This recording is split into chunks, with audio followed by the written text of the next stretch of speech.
পারলেন আমার কাছ থেকে বাইকটি নিল, বাইকটি কোথায় চলে যাচ্ছে আমরা জানবো বিস্তারিত এই ভিডিওর মাধ্যমে। আসসালামু আলাইকুম ভাই, ভালো আছেন?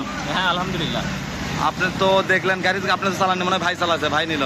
আচ্ছা ভাই চালালেন কেমন লাগলো বলেন? কথা কাজে তো মিল আছে। হ্যাঁ আপনি তো পরে আমাকে দেখে তো আমি আগে আমার কথার উপর গাড়ি নিয়ে তারপরে বাইক করে চালাচ্ছেন, কোনো তো 19-20 নাই। আপনি ভিডিওতে আপনি অনেক টেনশন করেন, আমি আপনাকে বলতেছি আমার গাড়ির কোনো নাট খোলা নাই। আমার কথা বোঝাবেন, আমি নাট খোলা গাড়ি বিক্রি করি না। আমার কথা বুঝছেন, ডাইরেক্ট মুখে দিয়ে বললাম আপনাকে। যদিও কোনো সময় আমরা মানে খোলা গাড়ি কিনে থাকি যেটা কম দামে বলে দেয় মানুষের, ভাই এটা এই করা আছে। আমার কথা বুঝছেন, আমরা কোনোদিন মানুষের ঠকে বিজনেস করি না ভাই। কথা কি বুঝতে পারছেন? আচ্ছা যাই হোক ভাই, আমাকে কিছু টাকা অ্যাডভান্স করেছে আর বাকি টাকা কিছু আছে। গাড়িটি কুরিয়ার জন্য উদ্দেশ্যে রওনা হচ্ছে, আর আমার বড় ভাই নিয়ে যাচ্ছে। তো ভাই আপনারা খুশি তো? কই থেকে আসছিলেন আপনারা ভাই? কোন জেলার লোক আপনারা? লালমনিরহাট ডিস্ট্রিক্ট। মানুষ তো আসতে পারে আমার এখানে।